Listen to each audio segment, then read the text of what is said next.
Pouvez-vous ouvrir ça? C'est ma défunte mère qui me l'a laissé. Les mots flottaient dans l'air stérile de l'hôpital, comme une prière que personne ne savait comment exaucer. Nadia, 7 ans, se tenait là, ses mains tremblantes agrippant une boîte en bois peinte de marguerite fanée, ses yeux portant une douleur qui ne devrait pas exister chez quelqu'un de si jeune. L'homme qu'elle avait approché, un parfait inconnu noyé dans son propre chagrin, n'avait aucune idée que dans les 30 secondes suivantes, leur vie à tous les deux changerait à jamais. Ce qu'il y avait dans cette boîte allait le briser complètement. Mais parfois, être brisé est le seul moyen de laisser entrer la lumière. Avant de commencer l'histoire, n'oubliez pas de laisser un like et de vous abonner à la chaîne pour voir plus d'histoires comme celle-ci.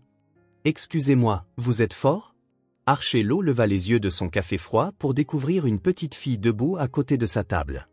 Elle ne devait pas avoir plus de 7, peut-être 8 ans, vêtue d'un pull bleu qui flottait sur sa silhouette frêle. Un bonnet en tricot bleu couvrait entièrement sa tête, et ses mains, ses minuscules mains tremblantes, agrippaient une boîte en bois comme si elle contenait les secrets de l'univers. C'est coincé.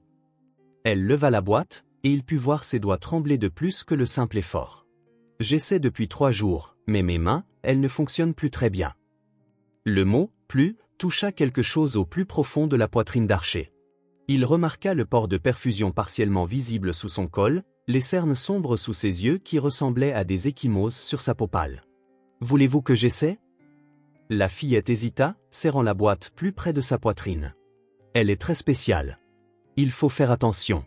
Promettez-moi que vous ferez attention. » « Je promets, » dit Archer, en tirant la chaise à côté de lui. « Pourquoi ne vous asseyez-vous pas?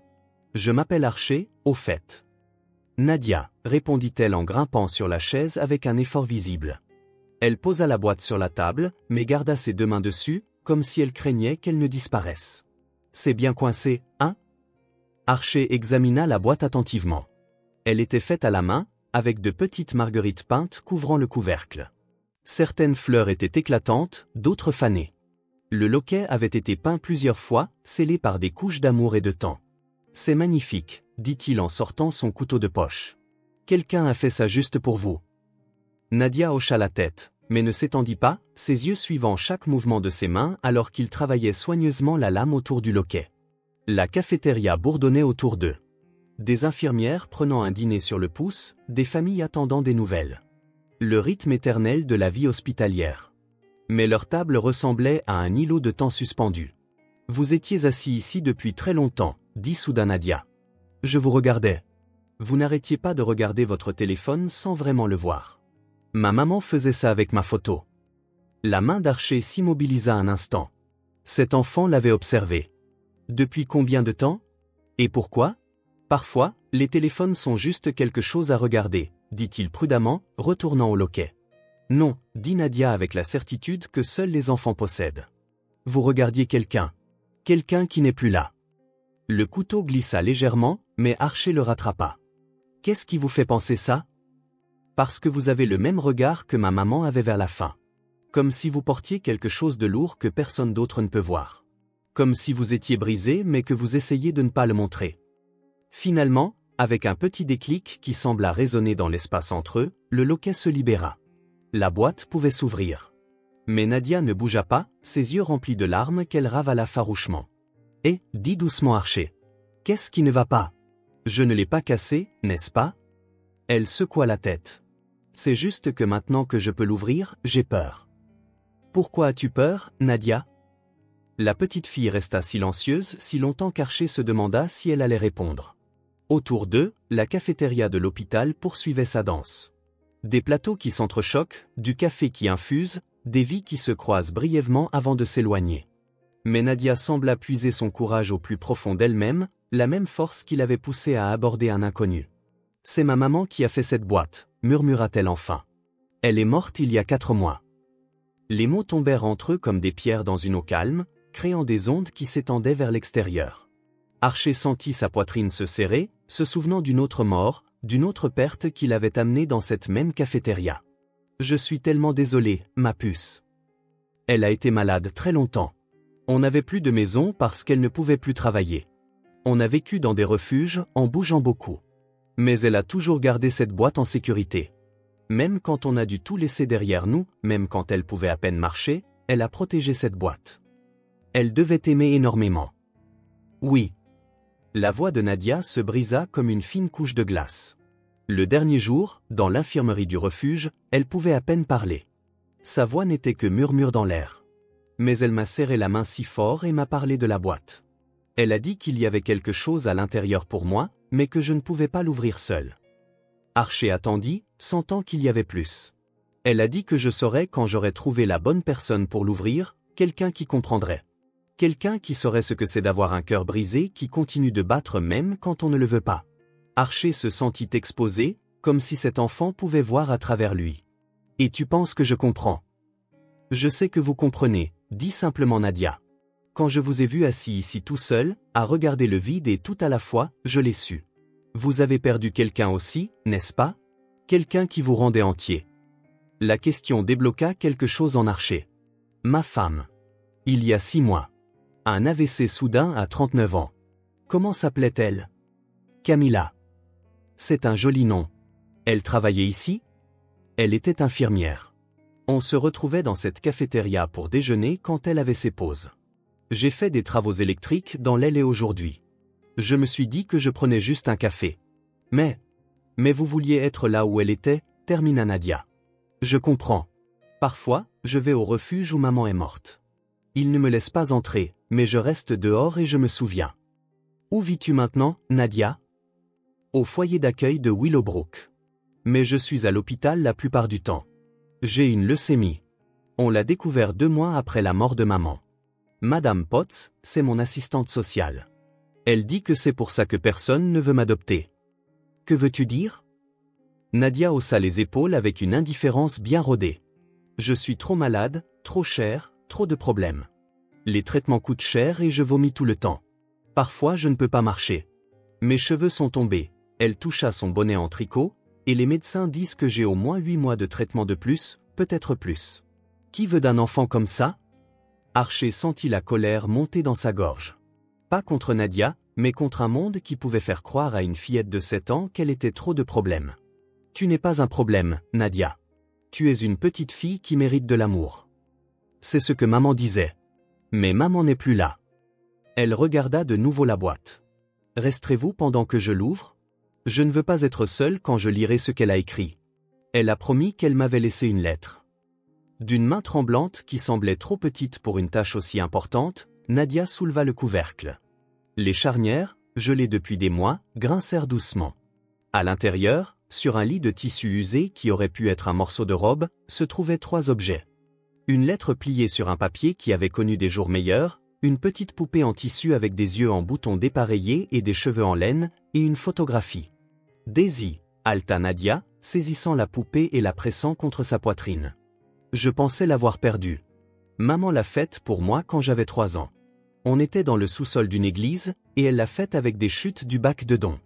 Regardez, ce bouton vient d'un manteau chic et celui-ci de vêtements de bébé. Maman disait que Daisy était comme nous, faite de morceaux de la vie des autres, mais quand même entière. Elle posa délicatement Daisy sur la table et prit la photographie avec la révérence de quelqu'un qui manipule une relique religieuse. C'était l'année dernière, avant que je sache qu'elle allait mourir. Elle me disait qu'on était juste dans une aventure, qu'on était des exploratrices découvrant de nouveaux endroits. Je la croyais. Je l'ai toujours cru. La photo montrait une femme, décharnée mais radieuse, tenant une Nadia plus jeune et en meilleure santé. Toutes deux riaient de quelque chose hors du champ de la caméra, saisies dans un moment de pure joie que la pauvreté et la maladie ne pouvaient atteindre. Finalement, Nadia prit la lettre. Ses mains tremblaient tellement qu'elle ne pouvait pas la déplier. « Mes yeux deviennent flous à cause des médicaments », dit-elle, bien qu'Archer soupçonna que c'était plus que ça. « Pourriez-vous la lire, s'il vous plaît ?» Archer prit la lettre, le cœur brisé par l'écriture tremblante, les endroits où l'encre avait coulé à cause de ce qui était clairement des larmes. Il s'éclaircit la gorge, comprenant soudain le poids de ce moment. Il était sur le point de devenir la voix d'une mère décédée parlant à sa fille mourante. « Ma précieuse Nadia, ma guerrière, mon tout. Si tu lis ceci, cela signifie que j'ai dû partir avant d'être prête. Je suis tellement désolé, mon bébé. Je suis plus désolé que tous les mots du monde ne pourraient jamais le dire. Je voulais être là pour ton premier jour de lycée, ta remise de diplôme, ton mariage.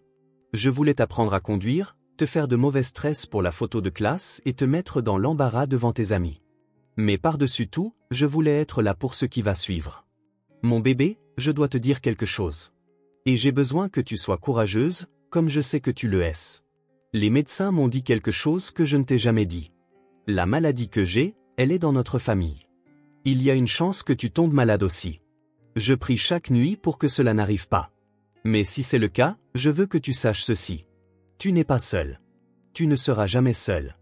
La personne qui lit cette lettre avec toi. Regarde-la, mon bébé. Regarde-la vraiment.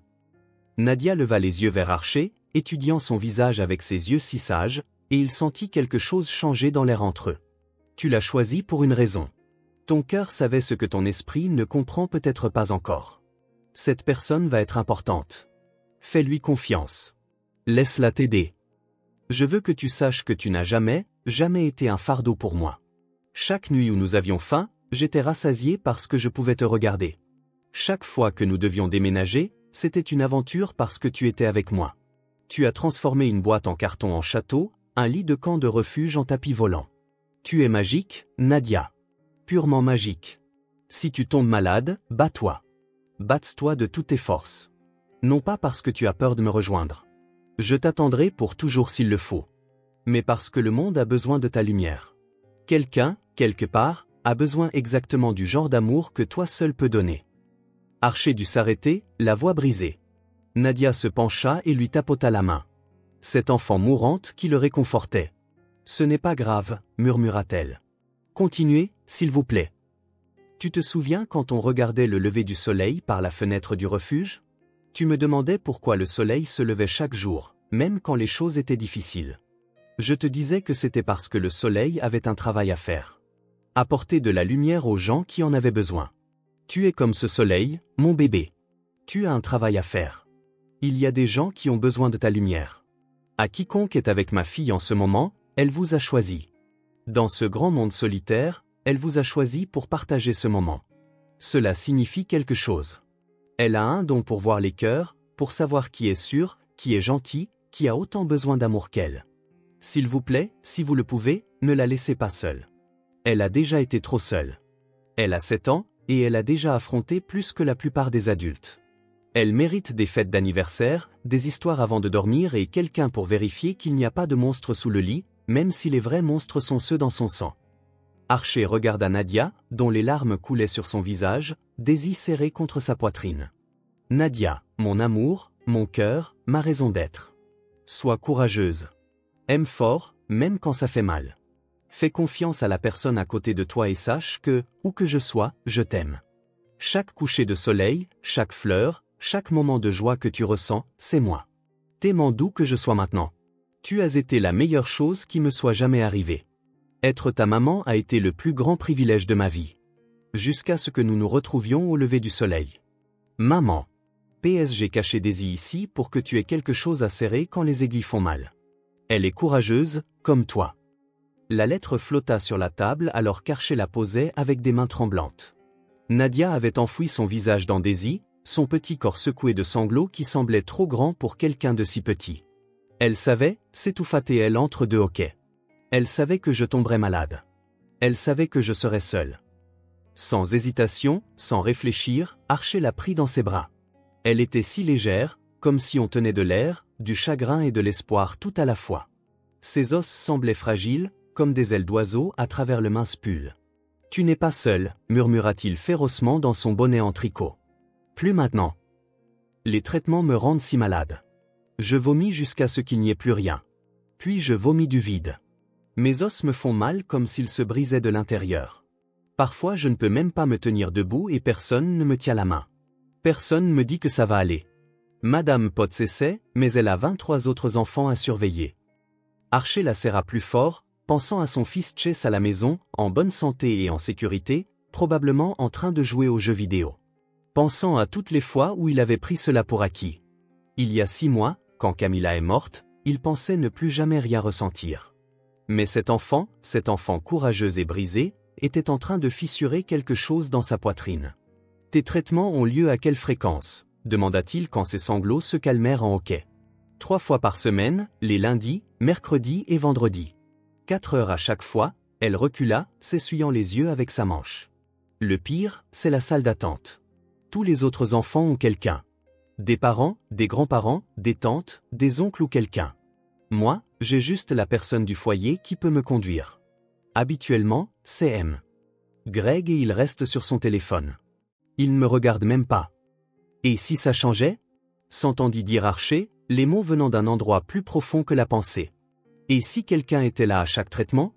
Les yeux de Nadia s'écarquillèrent, l'espoir et l'incrédulité se livrent en bataille. Vous voulez dire comme un bénévole? Il y en a, mais ils sont généralement assignés aux plus petits. Je suis un petit enfant, dit doucement Archer. Tu as 7 ans? Non, dit sérieusement Nadia. J'ai 7 ans, mais je ne suis plus une petite enfant. Les petits-enfants ont des parents. Ces mots furent un couteau dans le cœur d'Archer. Et si tu avais à nouveau une famille? Pas la même qu'avant, mais quelque chose de nouveau. Vous voulez être ma famille? Murmura Nadia, les mots à peine audibles. Mais vous ne me connaissez même pas. Je pourrais mourir. Les médecins disent que les chances sont bonnes, mais parfois je les entends chuchoter. Je sais ce que signifie un pronostic défavorable. Mon fils Chase a 8 ans, dit Archer, surpris de la clarté avec laquelle il voyait ce chemin s'ouvrir. Sa mère est morte il y a 6 mois. Nous sommes tous les deux assez brisés en ce moment. On ne rit pas beaucoup. La maison est trop silencieuse. Mais peut-être que les gens brisés peuvent s'aider à se réparer. Vous avez un fils? Demanda Nadia. Il aime les livres? J'adore les livres, mais le foyer n'a que des vieux avec des pages manquantes.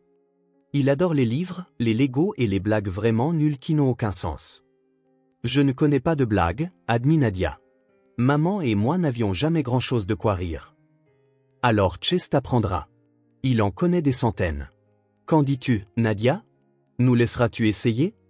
Le lundi suivant, Archer était là quand la camionnette du foyer de Willowbrook arriva à l'hôpital. Le visage de Nadia, quand elle le vit l'attendre, aurait pu alimenter toute la ville. Elle courut. Elle a vraiment couru malgré sa faiblesse. Droit dans ses bras. Vous êtes venu. Vous êtes vraiment venu.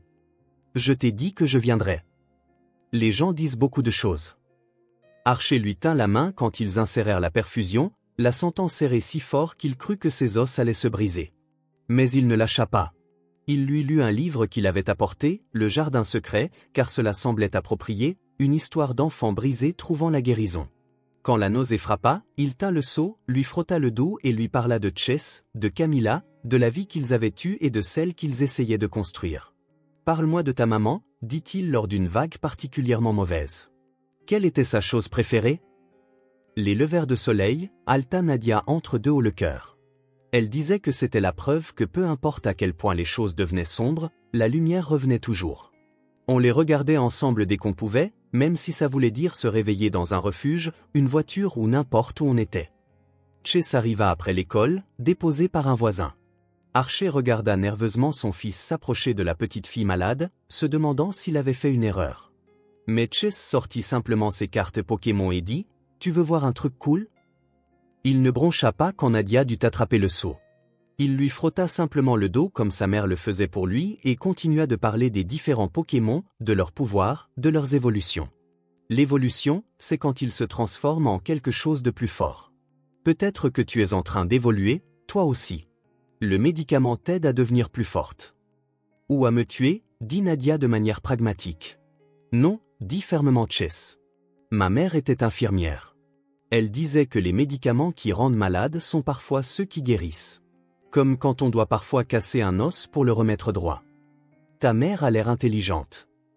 Elle l'était, dit simplement Chase. Mais maintenant on a mon père et il est assez intelligent aussi. Et tu nous as, nous. Les traitements furent brutaux.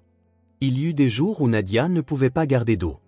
Des jours où sa fièvre montait à des niveaux dangereux.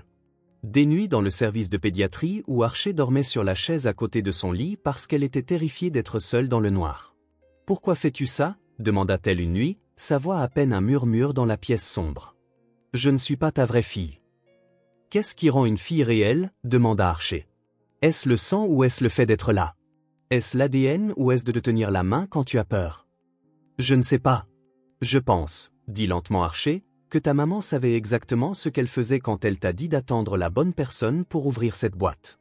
Je pense que d'une manière ou d'une autre, elle savait qu'on se trouverait. C'est impossible. C'est aussi impossible qu'une fillette de 7 ans soit aussi courageuse que toi. Mais nous voilà. Madame Potts, l'assistante sociale, observait tout cela avec des yeux attentifs et des montagnes de paperasse. Après 2 mois, elle prit Archer à part.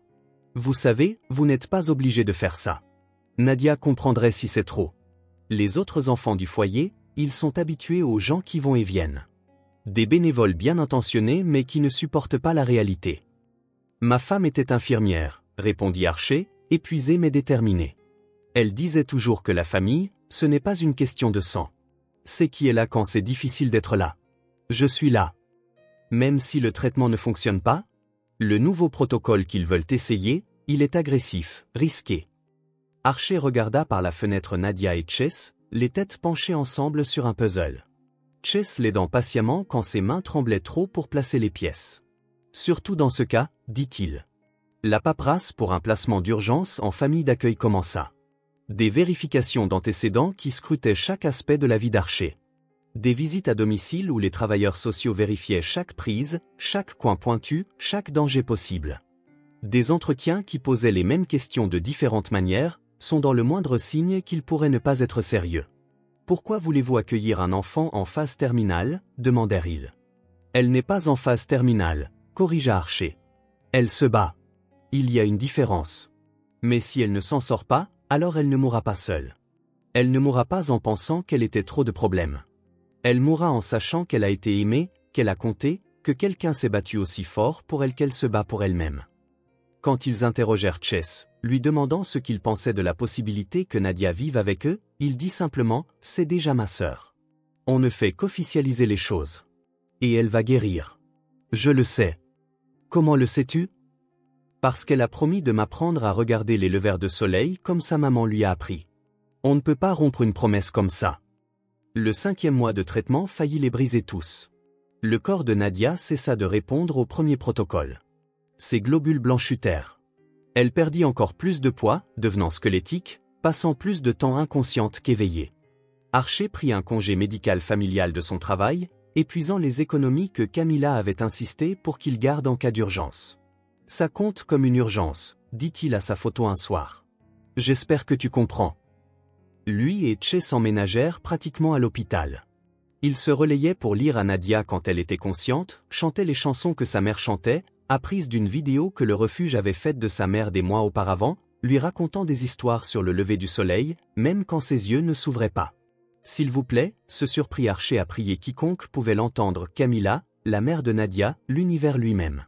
S'il vous plaît, ne me la prenez pas. On vient de se trouver. Le médecin commença un nouveau protocole. Agressif, expérimental, leur dernière vraie chance. Les effets secondaires furent sévères. La peau de Nadia se couvrit d'ampoules. Sa gorge devint si irritée qu'elle ne pouvait plus parler. Mais à travers tout cela, elle s'accrochait à Daisy d'une main et à Archer ou Chess de l'autre. Si vous vous êtes déjà demandé si les miracles existent encore, si l'amour peut vraiment guérir, si des familles peuvent naître de la perte, ne partez pas. Cette histoire n'est pas terminée, et l'espoir non plus. Lentement, si lentement qu'au début personne n'osait y croire, elle commença à aller mieux. Sa numération globulaire se stabilisa, puis commença à remonter. Les cellules cancéreuses qui s'étaient multipliées sans relâche commencèrent à reculer. Les médecins utilisèrent des mots comme « réceptive » et « prometteur » et enfin, rémission. Le jour où le mot « rémission » fut prononcé, Chess se mit à pleurer et ne put s'arrêter. « J'avais si peur », admit-il en s'accrochant à Nadia. « J'ai déjà perdu maman. Je ne pouvais pas te perdre aussi. »« Tu ne me perdras pas », promit Nadia, bien qu'elle pleurât aussi. « Je suis trop têtue. » Demandez à n'importe qui. Au 7e mois, elle pouvait marcher de courtes distances sans aide. Au 8e mois, elle faisait la course avec Chess dans les couloirs de l'hôpital quand les infirmières ne regardaient pas, son rire résonnant sur les murs comme une musique. Le jour où Nadia fut officiellement libérée du traitement actif, passant à la phase de surveillance, Archer et Chess étaient là avec une bannière qui disait « Bienvenue à la maison, princesse guerrière ». Mais le vrai retour à la maison eut lieu une semaine plus tard, lorsque les papiers d'adoption furent finalisés. Le palais de justice était ancien, avec de hauts plafonds et des fenêtres qui laissaient entrer des flots de lumière matinale. Nadia se tenait devant le juge, encore mince, portant toujours un bonnet en tricot sur ses cheveux qui repoussaient lentement, tenant Daisy d'une main et la main d'Archer de l'autre. Chess se tenait de son autre côté, leurs propres mains liées. « Voulez-vous cette adoption, Nadia » demanda doucement le juge. « Oui » dit-elle clairement, sa voix forte malgré tout ce qu'elle avait traversé. Ma maman m'a dit que je trouverais ma famille. Elle avait raison. Elle a toujours raison. Et toi, Chess, veux-tu que Nadia soit ta sœur? Elle l'est déjà, dit Chess. Ce n'est que de la paperasse. Le juge sourit. Monsieur Lowe, vous assumez une responsabilité importante. Nadia aura besoin de soins médicaux continus, de surveillance, de traitements futurs possibles. Êtes-vous prêt pour cela? Archer pensa à Camilla, à combien elle aurait aimé cette petite fille courageuse, comment elle aurait ouvert leur maison sans hésitation. Votre honneur, il y a 6 mois, j'ai perdu ma femme. Je pensais ne plus jamais me sentir entier. Chess et moi nous noyions, nous contentant de survivre. Puis Nadia est venue vers moi dans une cafétéria d'hôpital et m'a demandé d'ouvrir une boîte. À l'intérieur de cette boîte se trouvait une lettre de sa mère. Mais en réalité, c'était une carte. Une carte pour trouver une famille là où on s'y attend le moins. Pour découvrir que l'amour se multiplie quand on le partage. Pour apprendre que parfois, les meilleures familles sont celles que l'on choisit. Alors, par le pouvoir qui m'est conféré par l'État, je déclare cette adoption finale. Félicitations à la famille Lowe, à vous 3. Le coup de marteau sonna comme un commencement. Ce soir-là, alors qu'Archer bordait les 2 enfants pour la première fois dans leur chambre commune, Nadia avait eu trop peur de dormir seule, et Chess avait immédiatement proposé de partager. Nadia sortit la lettre de sa mère. « Papa, dit-elle, le nouveau mot encore inhabituel mais précieux sur sa langue. Tu penses que maman et la maman de Chess sont amies au paradis? Je pense qu'elles sont là-haut ensemble, probablement en train de tout planifier depuis le début. » Planifier quoi? Comment s'assurer que leurs enfants ne soient pas seuls? Comment transformer 3 cœurs brisés en une seule famille entière? Comment nous apprendre que parfois, les pires choses qui nous arrivent peuvent mener au meilleur? Maman avait raison, dit Nadia en serrant Daisy contre elle. Elle a dit que l'amour se multiplie quand on le partage. Je ne comprenais pas à l'époque, mais maintenant si. Que veux-tu dire? Je l'aimais, juste elle. Et cet amour semblait si grand, il remplissait tout mon cœur. Mais maintenant, je vous aime, toi et Chess, aussi. Et d'une manière ou d'une autre, mon cœur est devenu plus grand. L'amour ne s'est pas divisé, il s'est multiplié, comme elle l'avait dit. Chess sortit de son lit et se glissa dans celui de Nadia, en faisant attention de ne pas la bousculer. Raconte-nous encore les levers de soleil. Ceux que tu regardais avec ta maman. Nadia sourit, s'installant entre son frère et son père. Maman disait que chaque lever de soleil était une promesse. Une promesse que peu importe l'obscurité de la nuit, la lumière reviendrait toujours. Elle disait que nous étions des gens du lever de soleil. Ceux qui se lèvent assez tôt pour voir les promesses être tenues. On peut en regarder un demain? Tous les 3. Chaque demain, promis Archer. Chaque demain que nous aurons. 2 ans ont passé depuis ce jour dans la cafétéria de l'hôpital. Les cheveux de Nadia ont repoussé en 12 boucles brunes que Camilla aurait adoré tresser. Elle a toujours des contrôles tous les 3 mois. Elle emporte toujours Daisy à chaque rendez-vous. Elle lit toujours la lettre de sa mère quand la peur s'insinue. Mais elle n'est pas seule. Elle a un père qui vient à chaque rendez-vous, qui lui tient la main pendant chaque prise de sang, qui célèbre chaque scanner clair avec de la glace au petit déjeuner. Elle a un frère qui lui a appris à faire du vélo, qui partage ses bonbons d'Halloween même si elle ne peut manger que certaines sortes, et qui dort toujours dans la même chambre parce que les cauchemars sont moins effrayants quand on n'est pas seul. Et elle a un foyer. Pas seulement une maison, mais un foyer où elle n'est pas trop chère, ni trop de problèmes, ni trop malade pour être aimée. Elle est juste assez. Elle est juste parfaite. Elle est exactement là où elle doit être. La boîte en bois est maintenant sur leur cheminée, à côté des photos de Camilla et de la mère de Nadia. 2 femmes qui ne se sont jamais rencontrées, mais dont l'amour a transcendé la mort pour réunir leurs enfants. Parfois, Archer trouve Nadia là, parlant doucement aux 2 photos, leur racontant sa journée, ses rêves, ses peurs, ses joies. « Elle te manque ?» demanda-t-il une fois, la trouvant là le jour du 2e anniversaire de la mort de sa mère. « Tous les jours, répondit Nadia. Mais son absence ne fait plus mal de la même manière.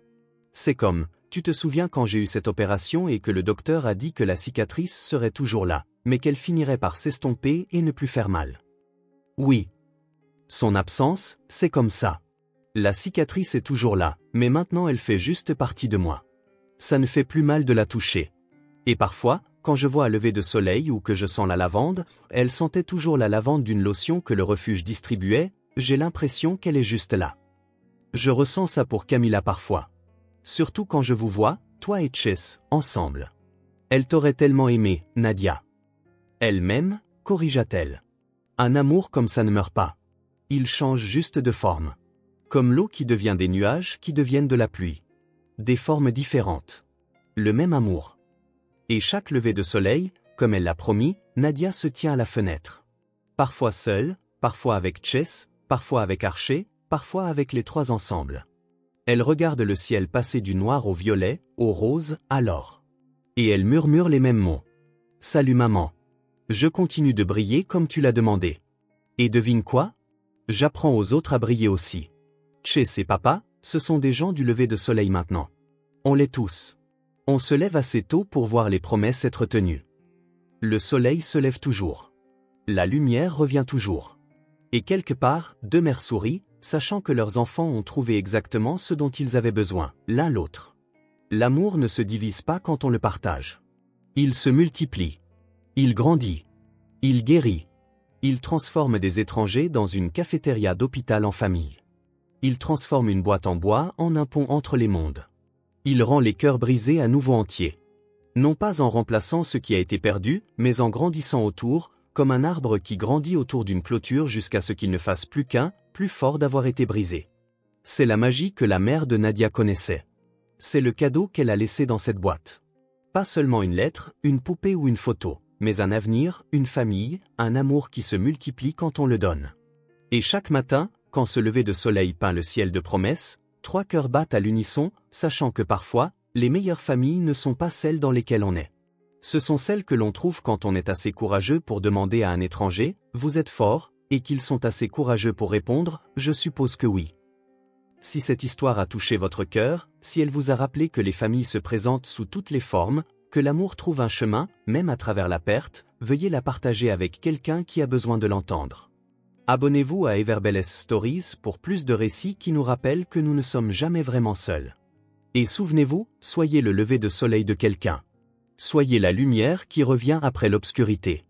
Vous ne savez jamais la vie que vous pourriez changer simplement en étant là. La boîte s'ouvre maintenant facilement, sans à-coups. À l'intérieur, Nadia garde de nouveaux trésors. Une photo du jour de son adoption, une fleur séchée de la tombe de Camilla qu'elle et Che sont cueillis ensemble, une petite pierre de la plage où ils ont dispersé une partie des cendres de sa mère lors d'un lever de soleil qui a peint le monde entier en or. Mais la chose la plus précieuse n'est pas gardée dans la boîte. Elle vit dans trois cœurs qui battent ensemble, dans les pancakes du dimanche matin, l'aide aux devoirs et les soirées cinéma en famille où ils s'entassent tous sur le canapé. Elle vit en Chess lisant pour Nadia quand elle a de mauvais jours, en Archer sachant exactement comment elle aime son pain grillé, et dans la façon dont ils veillent tous sur les failles des autres et les traitent avec soin. Elle vit dans la certitude que parfois, les pires pertes mènent aux cadeaux les plus inattendus, qu'un étranger dans une cafétéria d'hôpital est en fait une famille que vous n'avez pas encore rencontrée. Que parfois, il suffit d'être assez courageux pour demander de l'aide pour ouvrir une boîte et assez gentil pour dire oui quand on vous le demande. Le lever de soleil vient toujours. La lumière revient toujours. Et l'amour se multiplie toujours quand on le partage. Demandez à Nadia. Elle sait. Sa maman le lui a appris. Et maintenant, elle l'enseigne aux autres, un lever de soleil à la fois.